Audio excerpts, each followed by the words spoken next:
Chris Cowlin. Fan cams. Club news. Transfer news.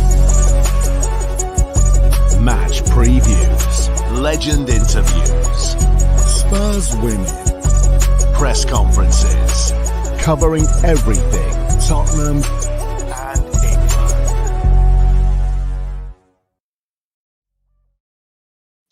Welcome back to the channel and welcome back to another edition of the Spurs Chat podcast. There is now only 12 days left of the summer transfer window. This is another edition of the viewers and listeners' questions and comments. And I've got to say, we've done quite a few of these and I've really enjoyed them. Please do get involved. Let us know your thoughts on how you are feeling as a Tottenham Hotspur fan and your thoughts on the summer transfer window so far. Now, in the last couple of days, Spurs have signed Wilson Odobert from Burnley. On Sunday, we got the Here We Go from Italian journalist and transfer expert Fabrizio Romano. Oliver Skipp to Leicester, £20 million plus £5 million in add-ons. And Ange Postecoglou has just come out and said, usually in my second season, I win things. Now, we have got a lot to discuss. You have left a lot of questions and a lot of comments in the videos in the past couple of days. So thank you so much for all of your involvement. And thank you, as always, for all of your support on this channel. We are now at just over 123,000 subscribers. So thank you so much. And also, we have been in the top 10 in 5 countries in the past 7 days: South Korea, South Africa, Thailand, Israel, and Finland. So thank you so much for all of your support and thank you for listening on the audio platforms. I've got channel regular and Spurs fan Craig Dearman back with me. Craig, how are you? I'm all good. Look, sporting my new training top for the season. So, yeah, ready to go for tomorrow. I must admit, I really do love doing these viewers' questions on a one-to-one thing. It's a nice distraction away from the regular podcast where we have a panel of 4. I just think it just allows you the viewers and the listeners to interact a bit more and just get involved. So I really do like doing these. I think it's the 3rd one I've been on to these, but they're always really good fun and the time just flies. So yeah, really good fun. As I said before, Craig, there's no script. It is all about the viewers. It is all about the listeners, what they want us to talk about. So we don't know what's coming next. Let's start with a point here from Super Spurs. £25 million for Oliver Skipp. About the right fee. All the best. Always gave 100%. Craig, let's get your thoughts on the departure of Oliver Skipp. It comes at a very weird time, doesn't it? Leicester v Spurs on Monday. This deal, as per Fabrizio Romano, is going to be completed on Monday. Skippy is having his medical today on Sunday. £25 million, £20 million plus £5 million in add-ons. I've got to say, I think this is a super deal for everyone. Super deal for Skipp, super deal for Spurs, and a super deal perhaps for Leicester City. What do you make of it? Absolutely. It was one of those that we didn't see coming, really. There was rumours that Skipp was going to go out, but there was always that thought of Skipp having to stay around because of the Europa League quota. I don't think the Premier League squad size or anything to do with the Premier League squad is an issue now, not with, well, you'd assume Solomon, Lo Celso and Reguilon going out. I'll make it that we could have 3 or 4 spots left for foreign players if those 3 do go out. But there was always that thought that Skipp might stay around, which seems pretty harsh on Oliver Skipp, because he was the only club trained outfield player we had at the club in the first team who was over 21, which is bizarre. But he's got his move. I think it's exactly what you said, a great move for Oliver Skipp, a great move for the club. I think we've got a pretty good price for Oliver Skipp, to be fair. 20 million rising to possibly 25, depending on performance-related add-ons. I don't think, I think I'm right in saying he wouldn't be lining up from tomorrow. I think any players had to be registered by 12 p.m. Friday.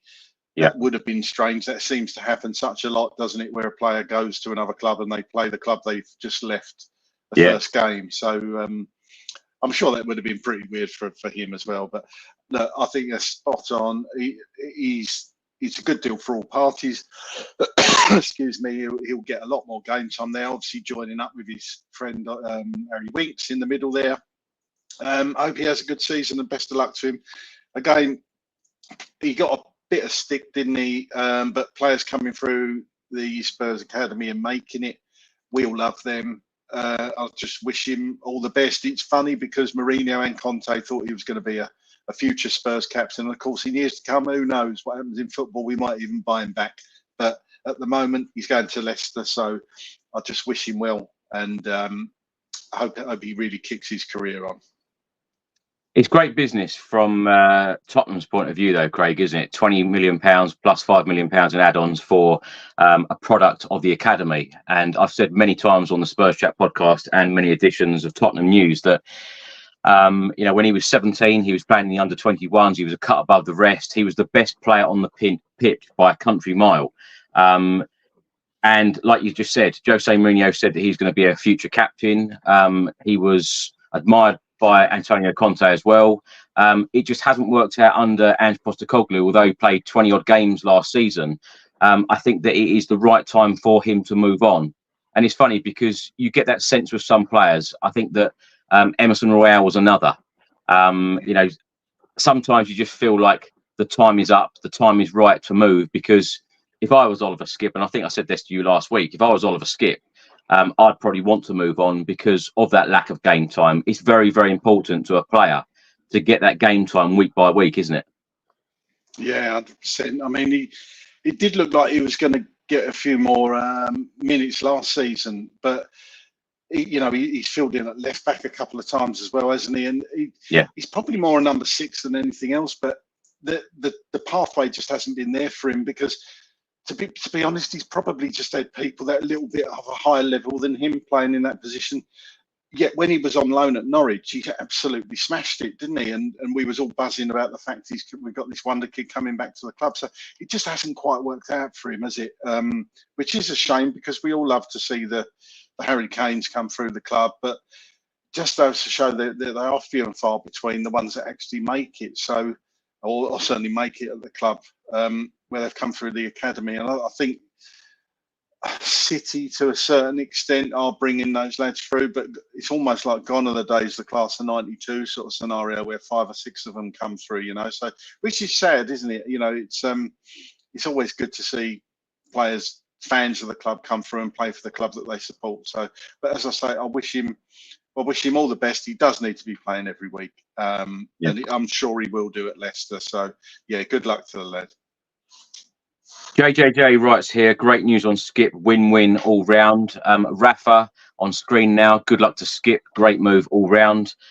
Craig, the next question or comment that we'll go through here is from Lagerson, and they write, Tottenham are doing a lot right at the moment, offloading players that don't fit the Ange Postecoglou system and bringing in top talent, but we need some real quality in midfield. Ange's system is fragile if we put in players who are weak on the ball.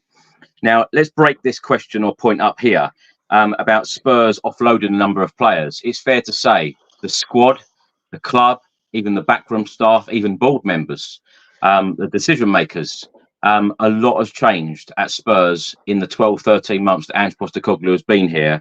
What do you make of the rebuild so far under Postecoglou? To be honest, I mean, I'm actually quite amazed the amount of work they've done to get players out over 12 months. It's quite incredible. I looked at the squad from, before he came in, end of the previous season to now.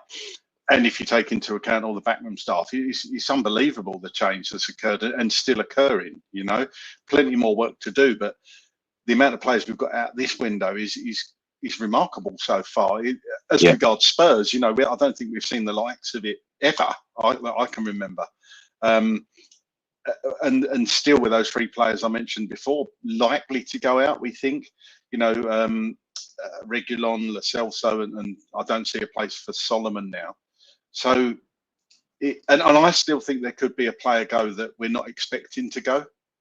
The way Ange spoke about Bissouma wasn't in glowing terms, and quite rightly, what he did was wrong, and he's apologised and all this, that, and the other. But he's got to win back the trust of everybody, hasn't he, to fight his way back. I don't think it's going to be a an easy path for Bissouma to get back into as a first choice starter. So there's plenty of work still to be done, and what with 12 days left of the transfer window, I still think there's a chance we could bring in a couple of players. But it's right that what the viewer said there, that we still need, I think, bring in somebody in that centre midfield. Although we seem to be stacked in that area, if we lose Lo Celso and we've lost Skipp already, I think there's still room for one more to come in that position, in the 6 or the 8. Ange sees these players, he doesn't see them as a 6 or 8, but we could. I would like a bit of experience come in there and challenge for those positions.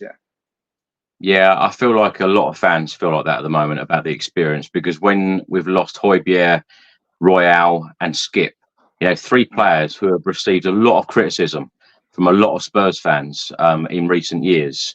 Do you think that they will be replaced by experienced players, Craig? Before you take that question, Mark writes here, the work on the outgoings has been superb. Fair play to the club. Alan writes here, I'm wondering which player is going to come in to fill the Ollie Skipp trusty workhorse role.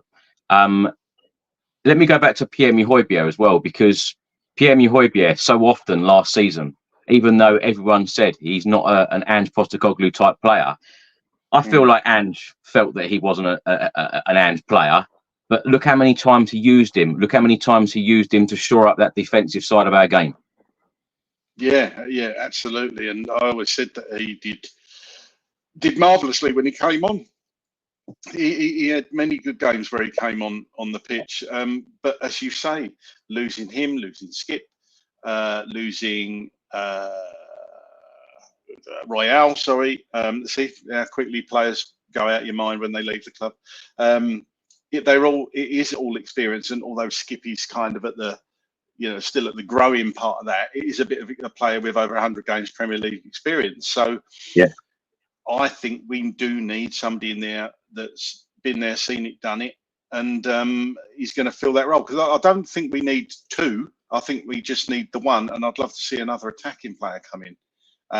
But the way Johan Lang works, as we've seen from the signing of Odobert, nobody knew that. I think Ali Gold said one reporter reported it about 20 minutes before it was announced, and it was just it was great. I love it. I love it when signings just happen like that and nobody knows about it. So I still think there's work to be done. I think the club knows that. They seem to be getting the players in you would hope that Ange wants. So all we can do is sit here and wait and debate it when they happen. We remember the 90s. That's why we love it, Craig. Seeing it on the back page of a newspaper where, we'd heard nothing about a link before, and then suddenly a player is holding up that shirt. Or you'd see it in the old episodes of Spurs News or Spurs Monthly or even CFAX. Do you remember that? Look, you say 90s. I remember the late 80s from when I really got into football. Come on. So, yeah, I mean, I was... what year did I leave school? 89. So yeah, 16 and 89. So yeah, that was when I was kind of really just properly getting into it and realising how football works. Obviously supporting Spurs and remembering the FA Cup in 81, 82, the European nights in 84, and losing in 87, of course. But that's when I really got into it, and it was, I was checking the back of my granddad's Daily Mirror to see who Tottenham had signed, or going on CFAX, or ringing those. I think we spoke about it before. Ringing the Tottenham number and him coming in with a phone bill saying, "What are all these calls?" And I was almost more embarrassed to say it was Tottenham calls rather than an 0898 number. Do you know what I mean? So those were the good old days. They were. Elmo writes on screen now, Craig, I think Archie Gray will be used as the trusty workhorse. So many people are raving about Archie Gray. What have you made of him in pre-season? And another question that I think we should cover. Do you think he is going to take that number 6 role at the King Power Stadium Monday evening? I'd love to see him just thrown in with Bergvall and have Maddison as the 10. I'm not convinced he will. We was all trying to predict the lineup, actually, me and the family. And we've all gone pretty much for the same front 3 and the same back 4 and keeper. But the midfield, we was all kind of like, well, I think we all had Maddison in there, but the other two, I wouldn't be surprised if he goes with a bit of experience with Bentancur and even Sarr, and then Go on, perhaps choose your 11. Who are you going to go with? Who do you think Ange will go with? I think the back four and keeper picks itself. I think it's going to be Vicario, Porro, Van der Ven, Romero, and Udogie. The front, I'm going to go to the front three, then come back. I think it's going to be Son on the left, Solanke through the middle, and Kulusevski on the right. And as for the midfield, I think Maddison will be in the 10. And this is where we all had like the debate about who do you think he's going to throw in. I would personally love to see Gray and Bergvall start, but I don't think they will. I think he'll probably go with, or possibly go with, Bentancur and Sarr, and then perhaps bring on Gray and Bergvall. But who knows? You can see he trusts both Bergvall and Archie Gray. I would love it if he started Archie Gray. I think he's going to be a phenomenal talent from what I've seen. Very versatile, good in the tackle, good engine on him, just a really good, calm, just a good player, all good, versatile player. And he's going to fit seamlessly into that Postecoglou system. Almost wherever he plays, you know, he seems to be able to do a job. I'd really love to see him challenge him for that number 6 position, because he seems to cover a lot of ground very quickly. He loves to tackle. He can pick a pass out. He can dribble with the ball as well. I think he's going to be a superstar. I really do.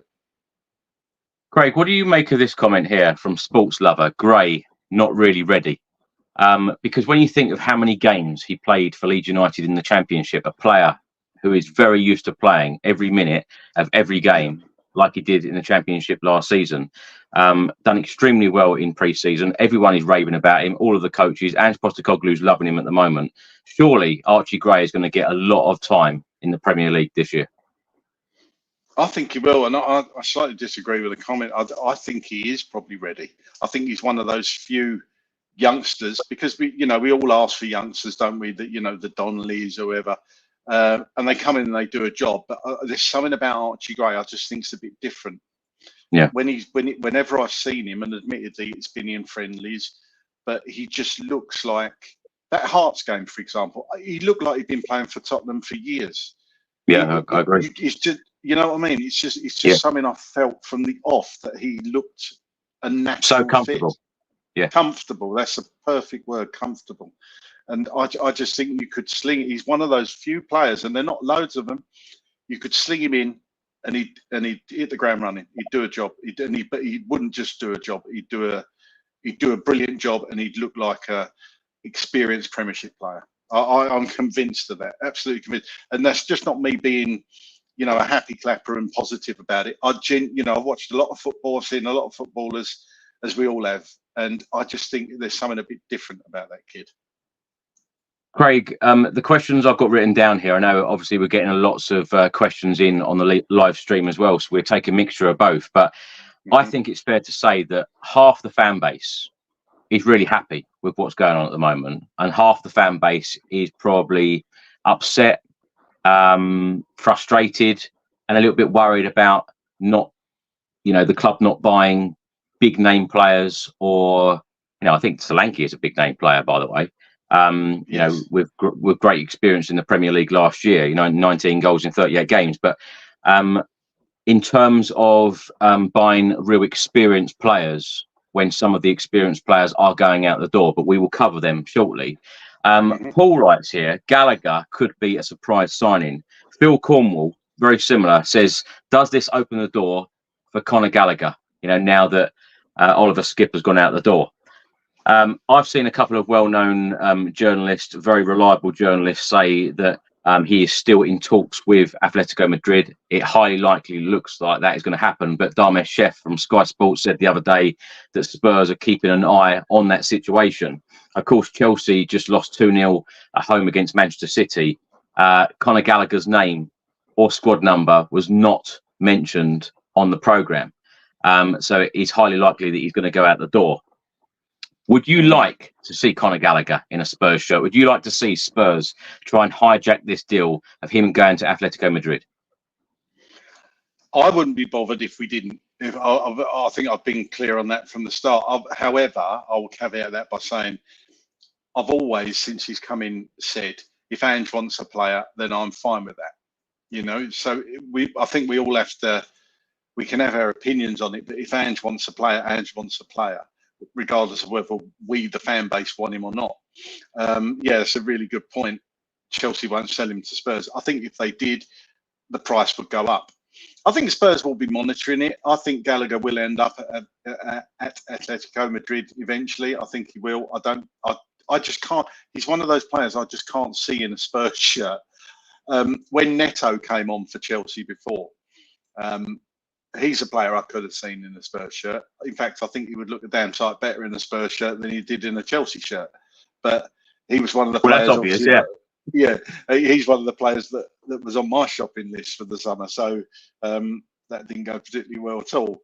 But Gallagher, I wouldn't be bothered if we missed out on him. I don't think I'm sure he would fit Ange's system, but he just doesn't excite me. He never has. I think he's too similar to players we've got, and I think we've actually got better than Gallagher personally already. So yeah, I wouldn't be crying into my tea if we didn't get him. Craig, I don't know how much you've seen of this. Gavin Mills writes here, João Gomez incoming in the next 48 hours. Now, in the last couple of hours, I've seen lots of reports by a lot of Spurs accounts on X and other social media channels or outlets. And no well-known journalist has covered this story at all. I don't know whether someone has just put the name out there and a lot of the accounts have just picked this up saying that Spurs are interested in João Gomez. But if this was the case, would you like to see him in a Spurs shirt? I must admit, this is the first I'm hearing about it, to be honest. So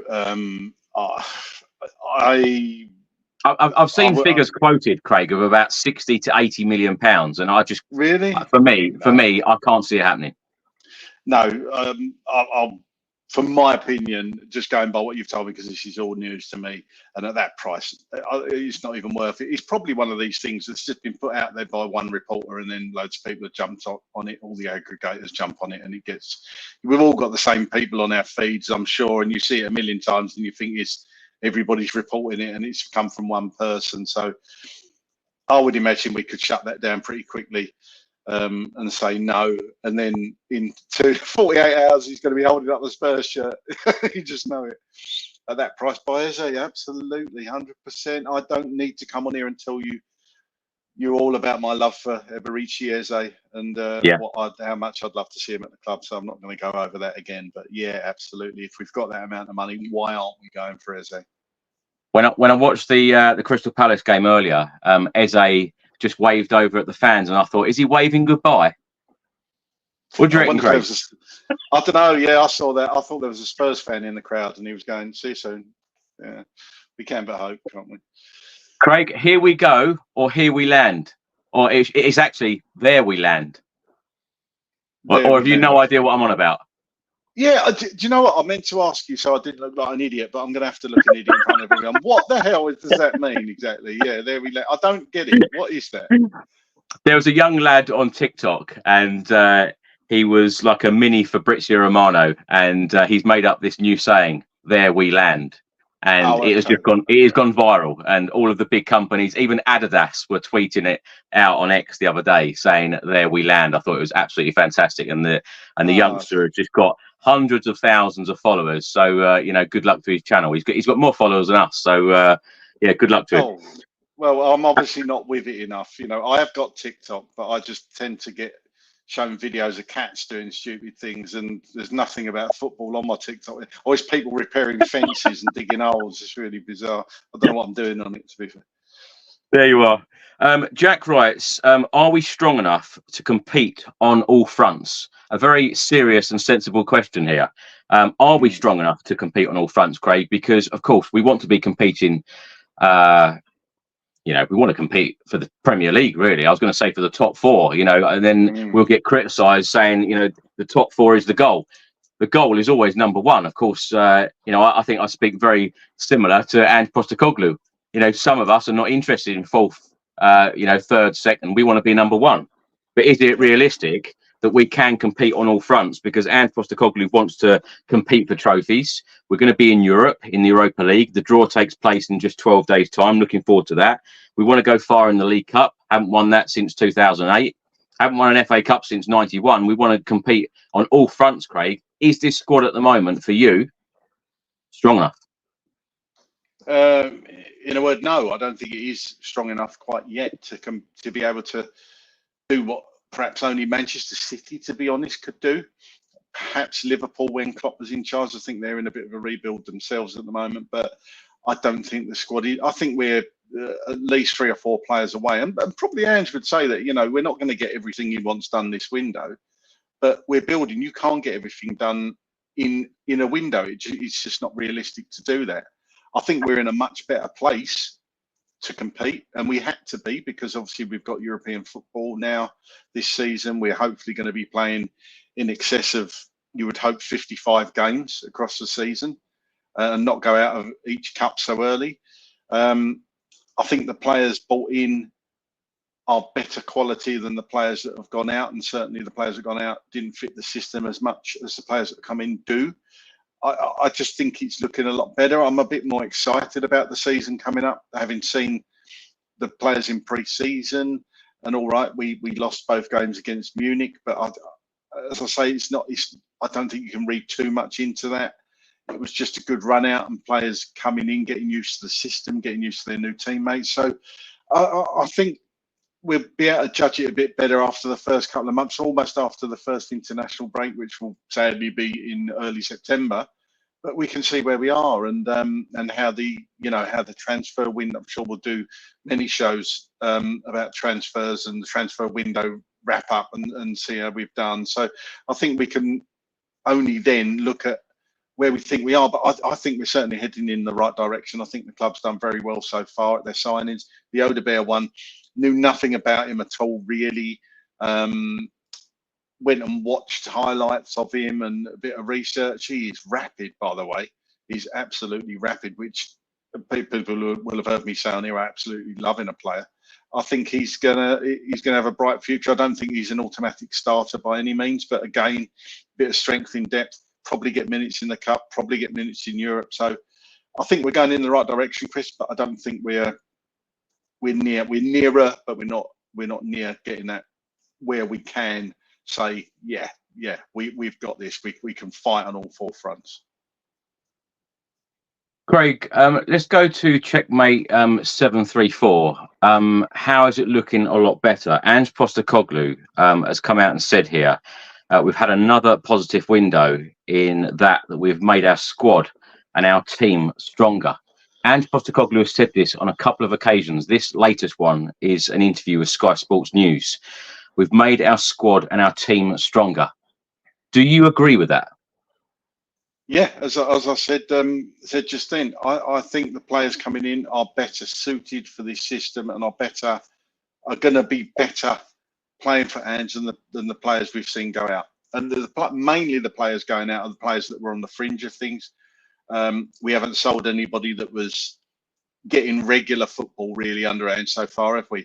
We've trimmed that squad down, and he's starting to get players in that can come in and almost seamlessly step into those positions. So I think we are in a better place. I think we are stronger than this time last year. As much as we all think we had a good window last summer, and I still think, probably give it a 7 out of 10. I would have personally.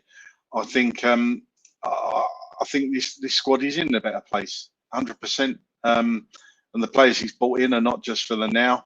They're we've got a couple for the future as well. And don't forget, we've already got 2 signings over the line coming in January.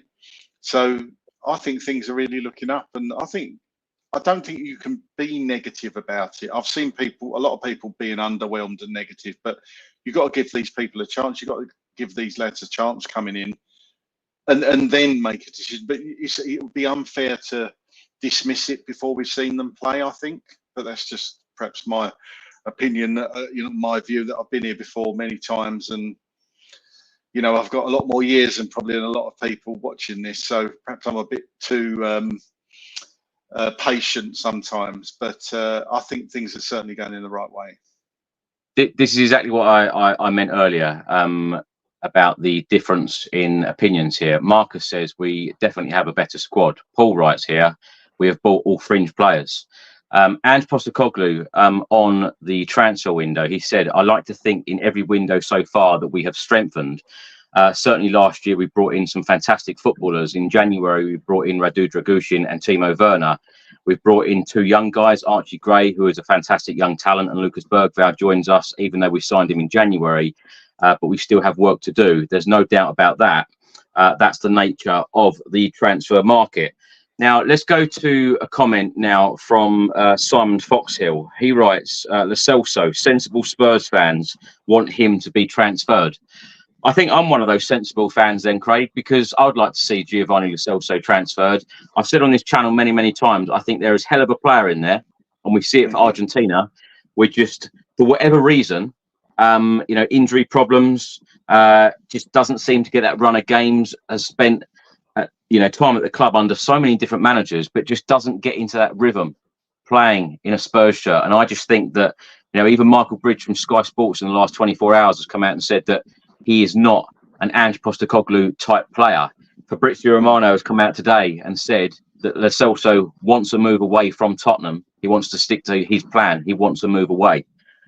This is going to be another situation, in my opinion, where I think it is going to be best that the player moves on, Spurs cash in, and he will, no doubt, whatever club he goes to play for, I think that he will give his very best, and I think that he will have a very successful career, probably winning many, many trophies, as he has done so far with Argentina.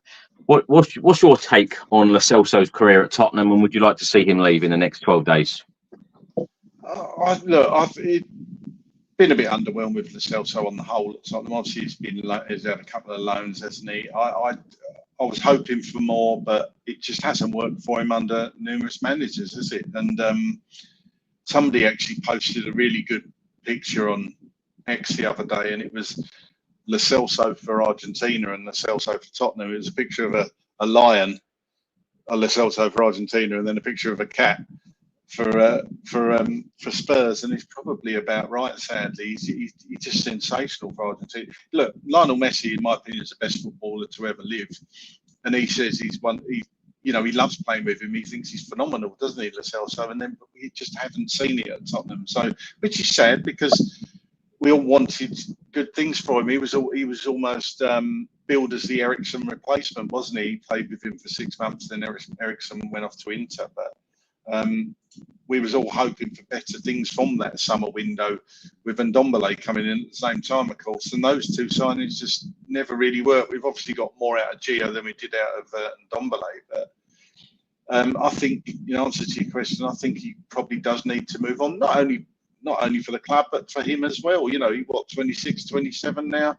I think he's got to just do it for his own career. So I could see him at Villa, actually. I think he'd do well there, or wherever he goes. I prefer it he went out the Premiership because you just don't want to risk players coming back and haunting you, do you? But perhaps, if we sell him to Villa, then we might get a bit more money for him. But I think we should get a decent fee for him. As with everybody else, I wish him well, but I think it's time to go. Stream Zone Sports writes here, Craig. Right now, for me, Lo Celso starts in front of James Maddison. Madders is just too rusty right now. I think we spoke about this the other day about James Maddison, a big season coming up for him because, of course, he wasn't part of the Euro 2024 squad. Gareth Southgate left him at home. Of course, that must have been very disappointing for him. He had his injuries last season. What are you expecting from James Maddison? Because it's fair to say, although he is very fit now during pre-season, did you expect a little bit more from him? What, last season? During pre-season? Yeah, during pre-season. Yes, I did, because I obviously remember the player that was at Leicester. I remember how he started last season, the first 10 or so games till he got that injury. He was running the midfield. I just think he's going to want to get back into that England squad 100%. I just want to see more from him. I want to see him taking games by the scruff of the neck, because he's capable of it. We all know he's capable of it. He's just got to get that belief back and start. I think with Maddison, he just needs to get those partnerships up and running. I think it's a bit disjointed. I'm not I think last season with Son out on the left and then through the middle. If we get more players playing where they're supposed to play, I think Solanke's going to make those runs in the channel. Son's going to be able to make those runs down the wing. I just think he gets a couple of decent run outs under his belt, and I would hope we would start to see the real James Maddison back. For me, Lo Celso wouldn't get in over Maddison. If you're going to drop Maddison, from what I've seen, I think Kulusevski would do a pretty good job in the number 10 out the players currently at the club. But I think we've got to be a little bit patient with Maddison, see how he goes in the first few games, and then just get behind him, because he was sensational. Don't forget, in those first few games for us last season, the free kick that led to the free kick that led to Romero's goal against Brentford on the opening day. He obviously got a good goal away at Bournemouth, didn't he, and created another one. So it's there. He just needs to keep believing and keep going, keep trying, and just do what we all know he's capable of. There's a lot of viewers and listeners questioning the number 6 role and the defensive side of our game in midfield. Bobby BG writes here, do we need to increase the protection in front of the back four? Yes, in my opinion. Who is going to be the number 6, would you say, throughout the new season? Who is going to be that person who is going to be crunching those tackles, really protecting that back four? I would love it if eventually it's Archie Gray, because I think that's probably his best position from what we're told and from what I've seen. I think he's got the legs to do it. That's who I see long term. Now, it's probably either Sarr or Bentancur. Sarr's an all-action hero, and he gets up and down the pitch. He likes to tackle, but I personally think Archie Gray, unless they've got somebody else in mind to bring in, specifically in that 6, but Bentancur can do it as well. I think I'm going to stick my neck out. I'm going to say Bentancur is going to start tomorrow, and we're going to see him in the 6th.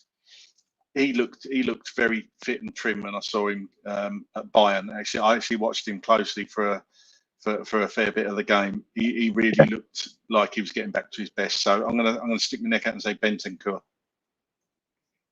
Craig, Too Darn Soulful writes here, and this was about a lot of the viewers and listeners criticising the transfer window at Spurs so far. And they have written, trust the scouts, you numpties. Make the call after you see how they settle in. Now, Peter has written something very similar, but in a very polite way. Do you all understand what Ange is working on?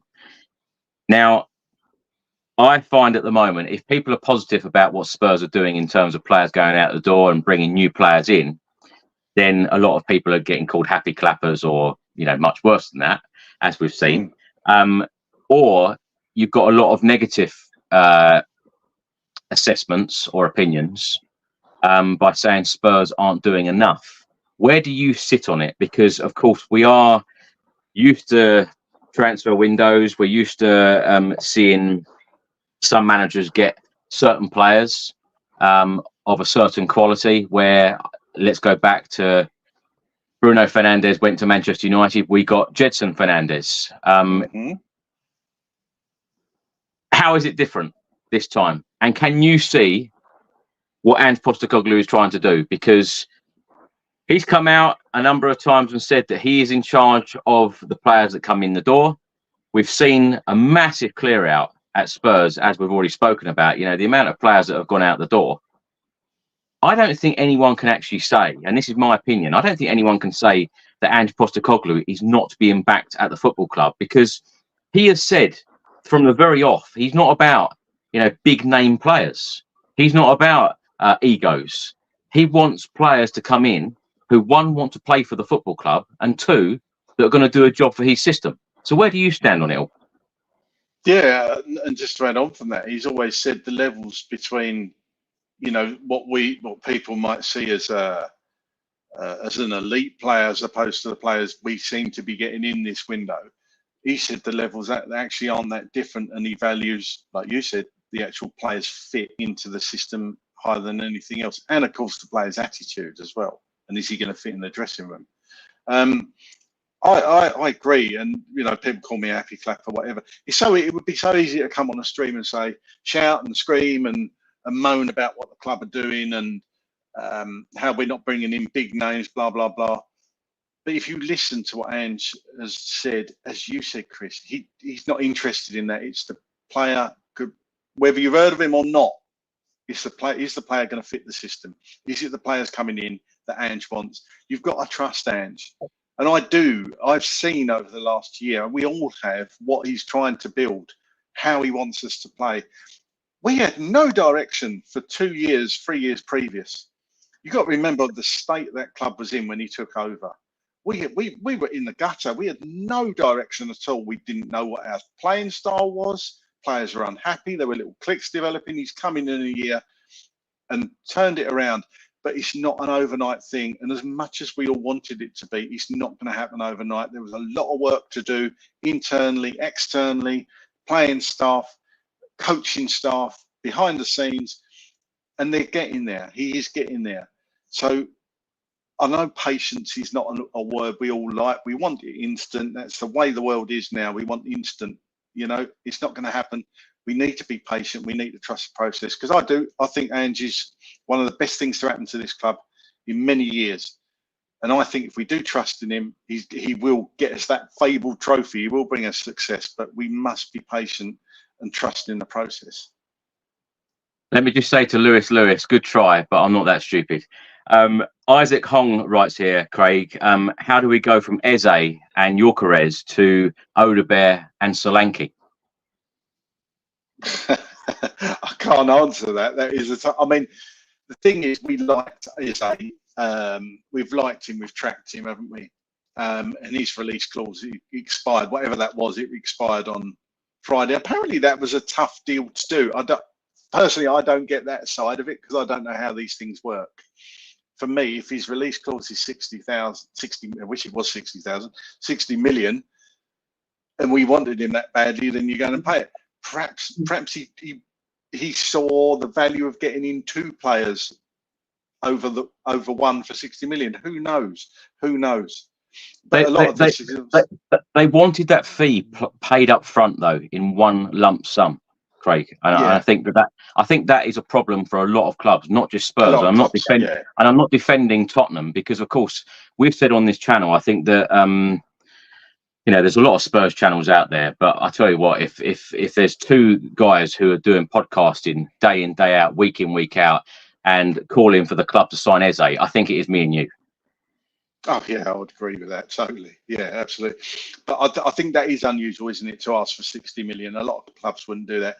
I think somebody said in the comments there, I just saw going through, Levy obviously held out for bulk of the Harry Kane money up front, whatever that was, 80 million or something. You don't see that very often, do you, in transfers? It's usually split and amortized over 2 or 3 different seasons, 20 million here, 20 million there. Perhaps they just didn't see that as a viable thing. And as much we want the player, we also go, you know, go out and get him. Sometimes the deal's just not right for the club. So, but who knows? You know, the window's not shut yet. The window's not shut yet. So who knows? We could still go in for Eze, but I don't think we will. Let me just say that. I don't think we will either. Craig, don't be starting new rumours. No. Tony Young writes here. Were they our real targets? Don't believe everything you hear on the rumour mill because, exactly. Of course, yeah. Eze, from what I understand, Spurs were interested in Eze, but of course the stumbling block was the money up front. And as I said, I don't think it's just a problem for Tottenham. I think it's a problem for a lot of clubs. You know, certainly with the financial fair play going on at the moment. And Enquiries, there was no firm interest. Spurs have looked at him, you know, as quoted by Fabrizio Romano a number of times. But Spurs look at a lot of players, as do a lot of teams. They look at a lot of players. Solanke, for £65 million, Craig, a lot of pundits, including a lot of ex-players, have been given their opinions on Solanke. Owen Hargreaves has come out and said that he's a great buy. He's surprised that other teams didn't go in for him. And he could be the Golden Boot winner at the end of this season. When you think that he scored 19 Premier League goals in 38 games for Bournemouth, if you can imagine players like Son, Timo Werner, Kulusevski, Brennan Johnson, James Maddison in particular, you imagine them putting balls into Dominic Solanke. I don't know whether you've looked at the 19 goals that he scored in the Premier League last year, but Solanke, he is a fantastic finisher. And as Ange Postecoglou has said on multiple occasions, you know, his ability to be able to press and play in his system exactly what he wants. If they were to be putting in the right deliveries, Dominic Solanke should, on paper, be scoring a lot of goals this coming season. Absolutely, and I would expect him to be getting at 20 plus. I really would in the Premier League. I would expect him to be getting 20 plus goals. I don't think that's too big of an ask. You're dead right. A lot of his goals come from in that 6-yard box, or certainly 18-yard box position, running in low crosses, balls played through the channel. I've always liked Solanke. When he first was at Liverpool, I liked him. He did play for England. I watched him play for England, and just seeing somebody dribble with the ball, I thought he had a fair bit of talent. But obviously then he went off the radar down the pecking order, didn't really quite make that to rebuild his career. So obviously the season at Bournemouth last year, it was sensational for a team that was well down the league. I think it's a gamble. I think it's a gamble paying 65 million, but I think you're always going to pay that premium for an English player, and certainly a striker, because the striker's the most expensive generally, aren't they? So it is a bit of a gamble. But yeah, I was going to go on that point, because former Spurs and England goalkeeper Paul Robinson has come out and said that Spurs have paid a lot of money for Solanke, who is only proven one season in the Premier League.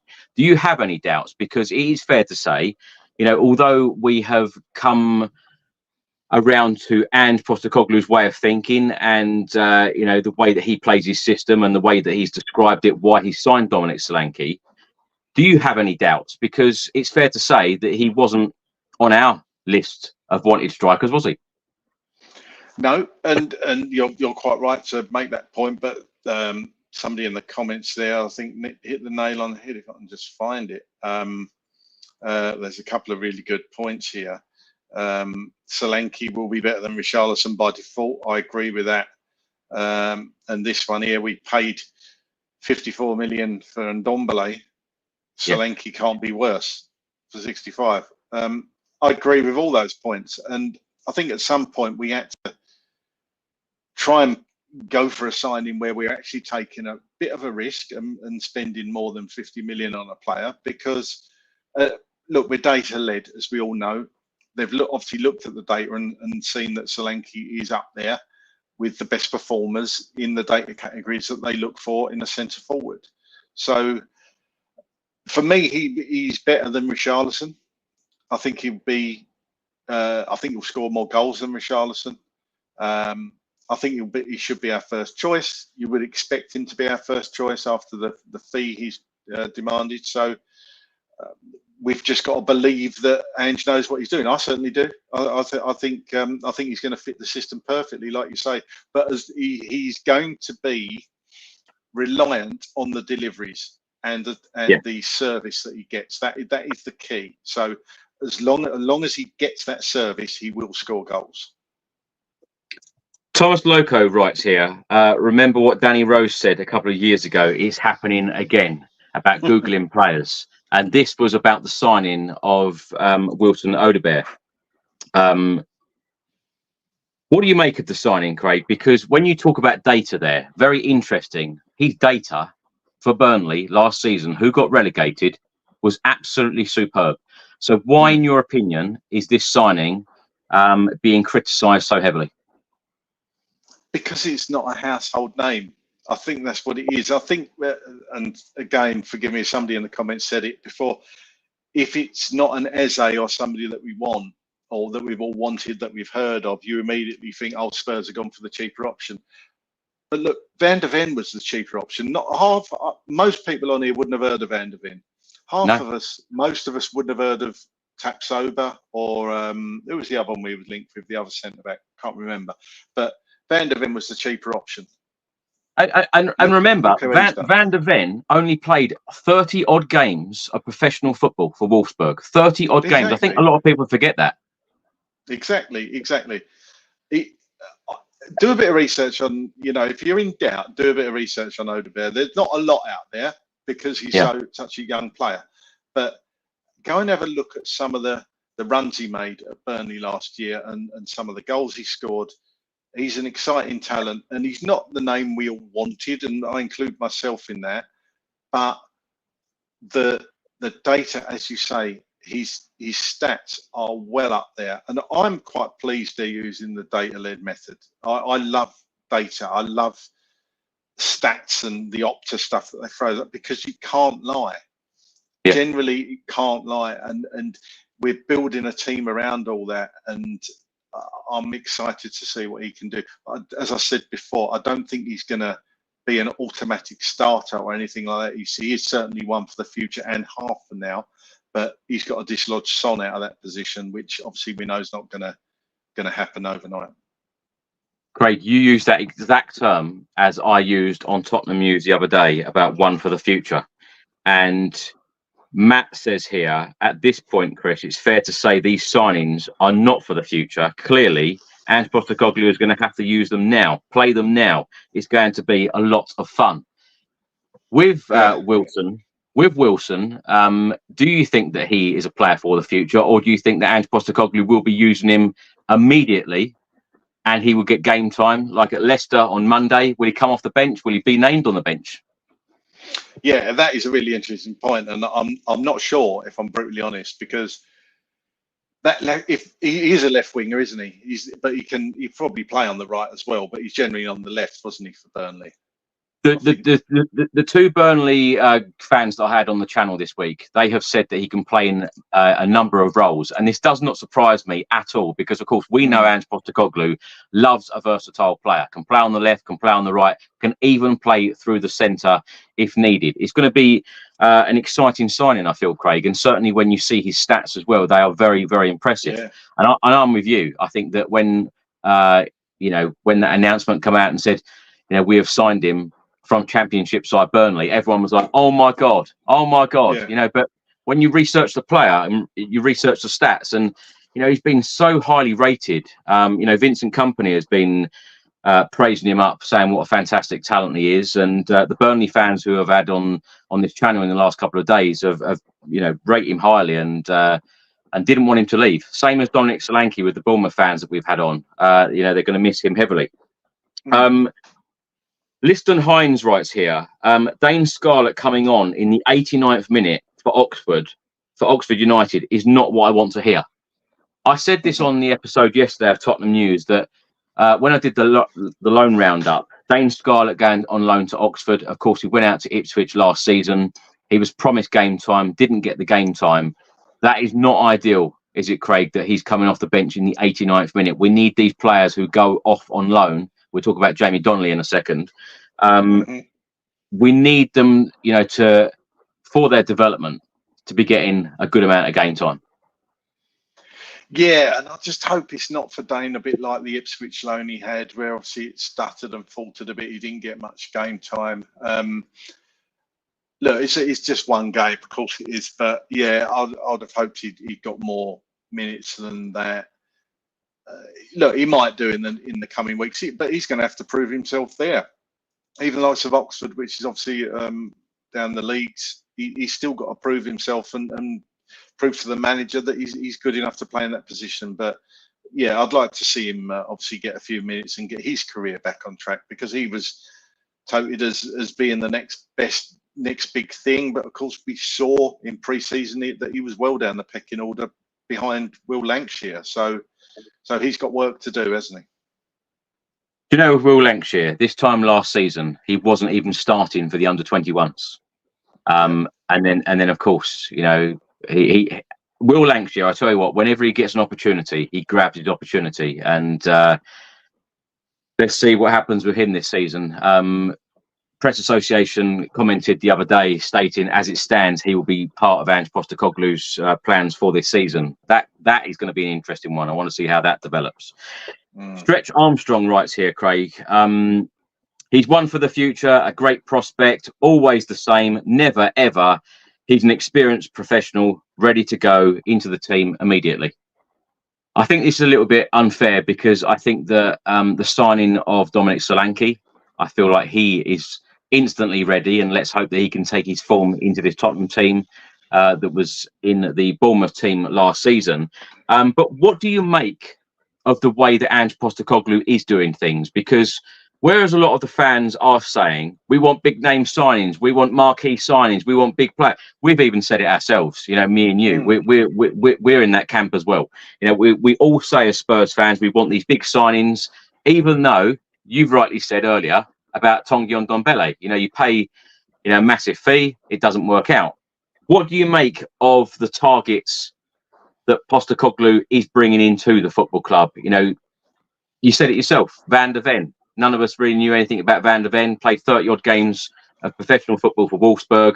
What do you make of this process, and what do you make of the criticism aimed at Postecoglou and the club for buying players who are perhaps unknown and are not household names?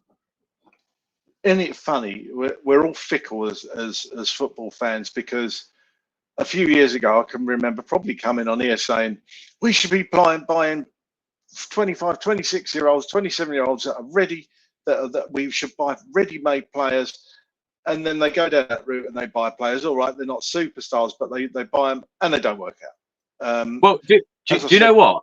Last season on this podcast, so many people, so many guests after the games, a lot of us said, we need to see some more of the youth coming in. We need to see more of the development coming in.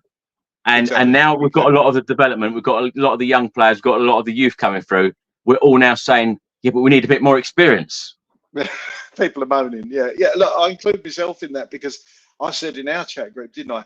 Love to see, I'm paraphrasing, but good signing as regards Odobert, but I still want to see a couple more experience come in. I think that's key, to have that experience in. But as I said previously, I love the data-led approach, and I love that we're going with the youth angle, because these players are going to play together for 4 or 5 years, and they'll be 23, 24 years old, and all of a sudden you'll have a group of players that have been playing together for a number of years, and they'll be in their peak. They'll all be peaking together. That would be the hope. But you need that experience alongside it to guide them, to show them the way, to show them the ropes, to take the lead in games. Because if you did sling out a team of 18, 19-year-olds out there, then we'd get rolled over. We know how football works. So, yeah. What's it? Typical Spurs fans. All right. What's that about then? Yeah. Nordic. Well, I trust. Just moaning about the opposite, Craig. Nordic Spur writes here, but Ange won't use the youth during the season. Surely he's got to, Craig. I think he's got to, and I can't answer that whether he will or he won't. I don't know. I'm not a fortune teller, but I think from what I've seen in pre-season, and I've probably followed pre-season closer than I ever have before this year. I think it's plainly obvious that Mikey Moore is going to get a lot of minutes. I think Will Lancashire is going to get minutes, assuming he doesn't go on loan, of course. I think he's going to, the Bergvalls, the Greys. I think all these players are going to get substantial amounts of minutes this season, and he obviously trusts these players. So he's probably given us what a lot of us were asking for last season. So we've just got to trust that process and trust what he sees. Dwayne Street writes here, clever bit of business loaning Jamie Donnelly to Leyton Orient. I've got to say, me personally, I think this is a fantastic move for him, because he did a short interview with Leyton Orient Football Club on their official channel, and said that I've gone on loan to Leyton Orient because there wasn't going to be enough game time for me at Spurs, which I think is it's a great bit of business for Leyton Orient. I think he's going to be a real star. He made his debut at Charlton on Saturday. Played the first 70 minutes, had well, created a chance early on, and then apparently, according to a lot of people that have messaged me and people that were at the game, he had a quiet game. Other than that, Craig, of course, it might take him a little while to bed in there, but I think he's going to be a very successful loan spell for him. It's the right thing to do, isn't it? At his age, 19 years old, he was a major part of the under-21s, the development side that won the league last year. Players like that, if they're not going to get game time at Spurs, it is the right thing to do to go out and play week in, week out, because, Richie Wellens, the Leyton Orient manager, clearly trusts him to be putting him straight into the team. He'd only been there for 24 hours, went straight into the team to play against Charlton. What do you make of this loan move for him?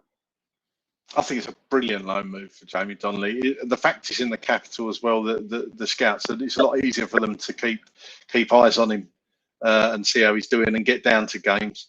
I've got a soft spot for Leyton Orient myself. I think our club's fairly closely linked and has been over for a few years now. Yeah. With obviously the Harry Kane thing with Leyton Orient and the ladies playing there as well, Spurs women playing there. So I get down to Orient a couple of games a year because one of my best friends is an Orient fan. The whole family are. So I know probably more about Leyton Orient than a lot of other fans because my mate bangs on about them all the time. And I messaged him immediately when I heard the news about Donnelly, and I said, "You're getting an absolute cracking player there."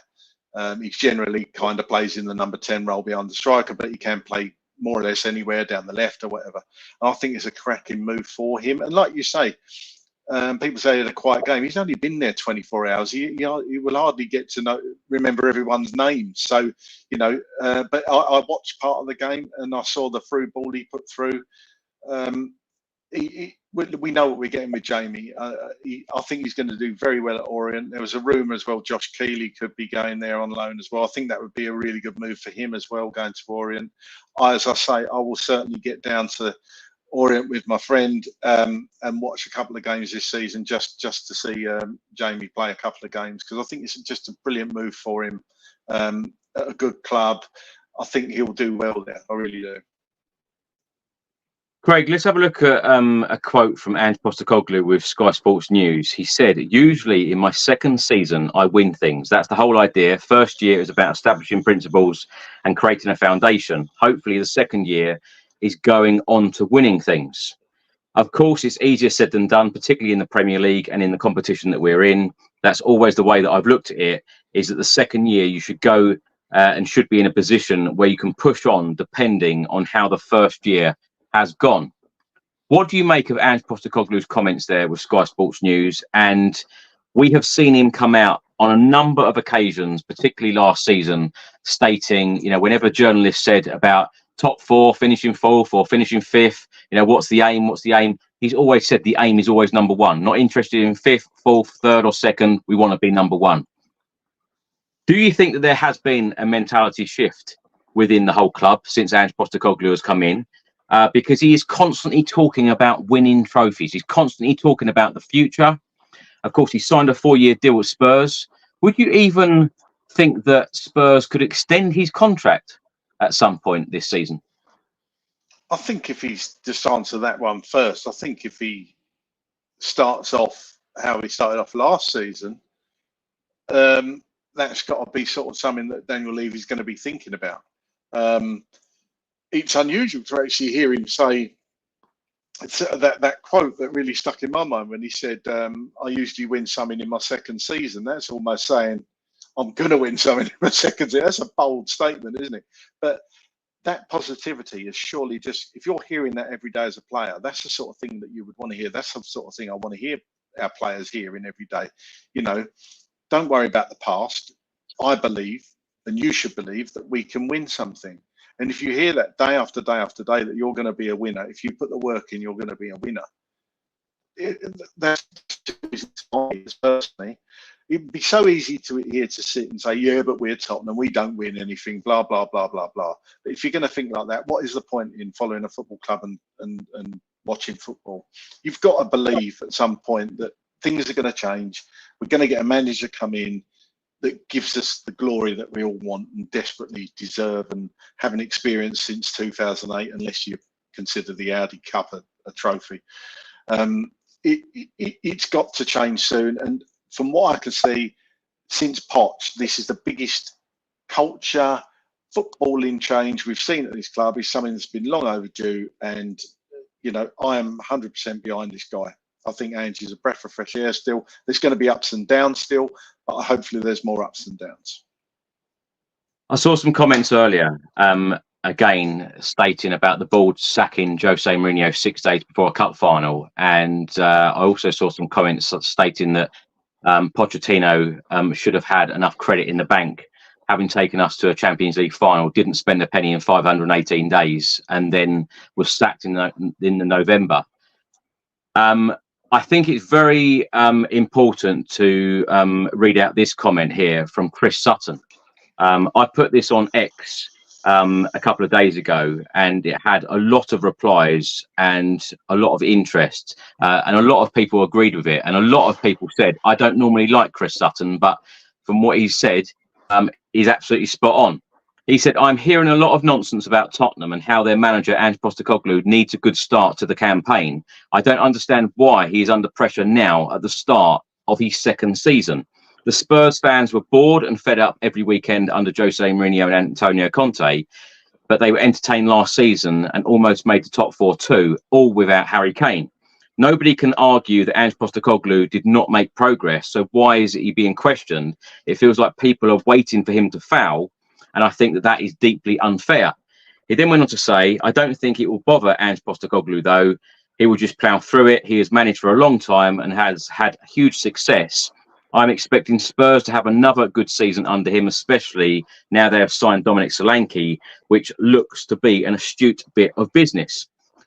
Craig, what do you make of these comments from Chris Sutton? Because I completely agree. I think a lot of people, and I think that we have kind of touched on it as well, saying about the start of the second season, because when you think that we're playing Leicester away, Everton at home, and then two very tough games, Newcastle away, Arsenal at home, how much credit will Ange Postecoglou have in the bank if, say, the first 10 Premier League games don't go as well as expected?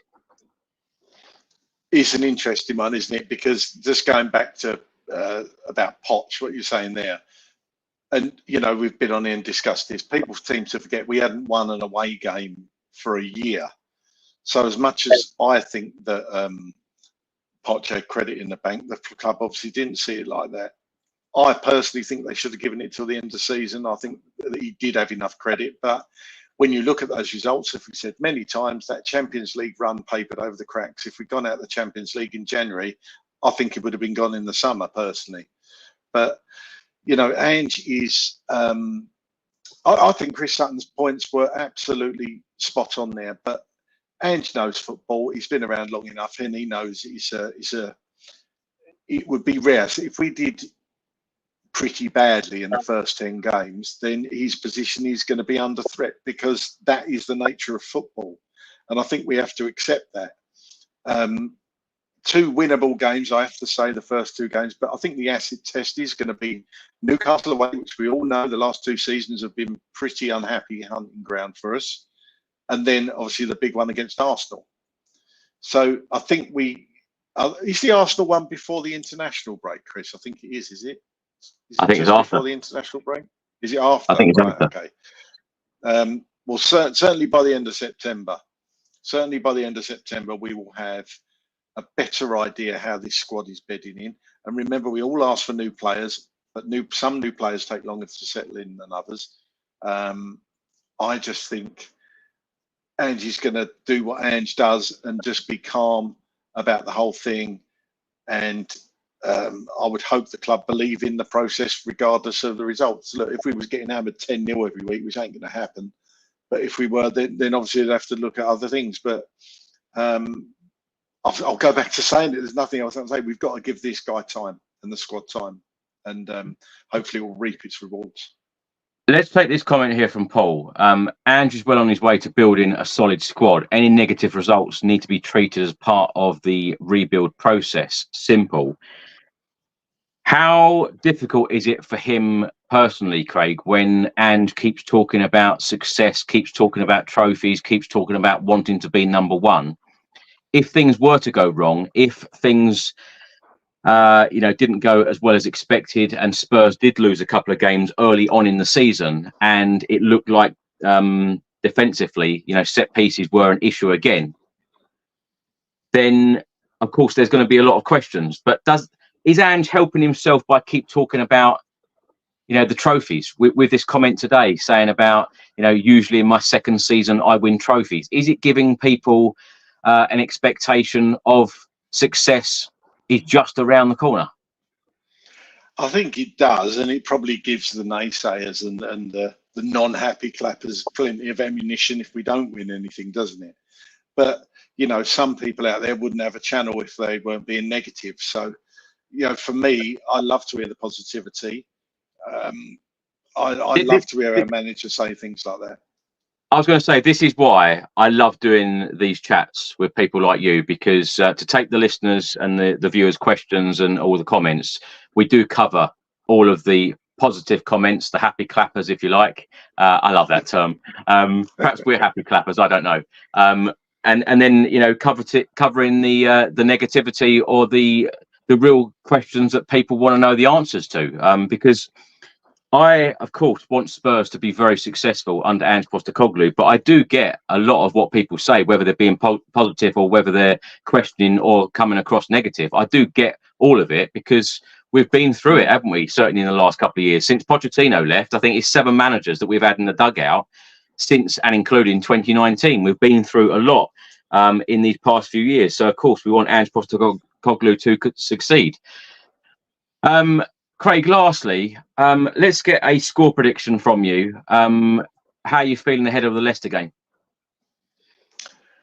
I'm excited actually to have Tottenham back. It's it's been a bit of a what's the word I'm looking for? It's been a bit torturous actually playing last. I don't like this when we play last on a Monday night. But yeah, I'm just excited to see us playing again. Looking forward to seeing some of the new signings, hopefully. I'm going to go for, I think I said to you before in our predictions, 3-1 Tottenham. Tottenham win. I think Leicester will score first, but I think we'll run out 3-1 winners. So yeah, let's hope that's true. I've gone with 3-2 Spurs. I think it's going to be a very entertaining and high-scoring game.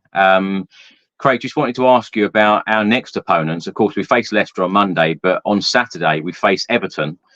They have just lost 3-0 at home against Brighton. A number of Everton fans are not happy, as you can imagine. Losing 3-0 at home is never easy. Online, I saw a number of Everton fans saying Sean Dyche hasn't changed anything. It's exactly the same as last year. Are you feeling confident about that game because they've just lost 3-0 at home? I'd love to say that, but that's not how football works, is it? Teams tend to have the tendency to bounce back against us. But look, it's not an ideal start for Everton. I think I said last week that Everton seemed to tend to start off slowly, and then you gave me a stat where they started off strong. And of course, typical to form, they lose 3-0, don't they? So they go against all the stats. But look, They've given us a game the last few years at the Spurs Stadium. So I don't think we can read anything into that at all. It's a kinder game, I would say that. It's better than a start playing Man City and Arsenal. But look, these are 2 winnable games. I expect us to take 6 points from our first 2 games. That is what I expect. So yeah, I think that will be a Spurs win as well. First home game of the season. Let's finish with this comment from Carl. Ange is trying to give his young team a positive mentality. Well, we can certainly see that. There's another comment here. Can't wait for the season to start. I think that all of us feel exactly the same. Can't wait to see Spurs in Premier League action. Thank you, Chris, for keep up the fantastic work. Thank you, Craig. Trophies, here we go. Let's hope that this season can deliver a trophy. Wouldn't that be nice, Craig? Craig, thank you so much for joining me this evening. We could literally talk for hours because there are so many comments coming in thick and fast. And thank you so much for all of your support. It means an awful lot. We will be doing a lot more of these in the future, so please do leave your comments still. If you leave them underneath any of the videos that I post, even the 60-second updates, the Tottenham news, or even the Spurs Chat podcast, I do read every single message. So whether you're giving me a compliment or giving me a dig, I do read every single one. So thank you so much for all of them. Craig, thanks so much for joining me. Enjoy the game on Monday. I will see you Monday evening. Where can people find you on social media, and what are you up to at the moment? First, I'd like to say, if anybody in the chat, because I love seeing these, and I know Chris does too, quickly put in where you're watching us from. That always fascinates me to see where people are watching from. So get in there and just quickly show us where you're watching from. At Dearman9 on X, if you want to give me a follow, that'd be lovely. I don't post that much, but it's generally about Tottenham when I do. So, but I do love these chats. Like I said at the start, so look, they're all coming in. Exeter, London, Texas, Kosovo. Wow. Inverness, Perth. Perth. I'll tell you what. I think that chap's name was Chris. 3 in the morning watching from Perth. Absolutely massive respect. Respect to you. I don't know if that's a night worker that's working nights or somebody that can't sleep or whatever, but fair play to you for watching us. They woke up especially for you, Craig. Oh, well, I'm honoured if that's the case. Can't believe it, but yeah, that's it's good to speak to the Australian fans as well, because obviously it's. Do you remember Mourinho had a big codule of fans that used to follow Mourinho from club to club, and they supported Mourinho rather than any particular club, didn't they? And I know there's a lot of Australians that are very, very pro Ange and will follow him around, and pleased to see him at a Premier League club, and of course at Tottenham. So yeah, that's always good to hear from the Australians. Yeah, another one. Wow. California. Lovely. Cornwall. Just reading these out for people listening on audio. Essex, love Essex. Yep. Big up Essex. It's incredible some of the names of these places coming through. Milton Keynes, yep, just down the road. Love that.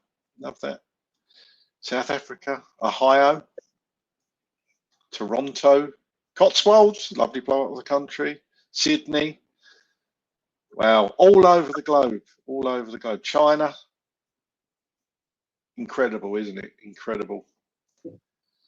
France, yeah. What a diverse audience we have. I think Craig has asked because he wants a free holiday. I think he's waiting for the invites to come in. Yeah. Anyway, I've been Corfu. There's somebody from Corfu. I've been there. Love Corfu. Very nice last year. Well, thank you so much for all of your input this evening, everyone. As I say, the support on this channel is absolutely fantastic. So thank you so much. Craig, thanks for joining me this evening. An absolute pleasure to have you back. Look forward to talking to you tomorrow after the game. And we will see you on the next one, everyone. Let's hope the Spurs can start the Premier League season with a good win at the King Power Stadium. Come on, you Spurs. Come on, you Spurs.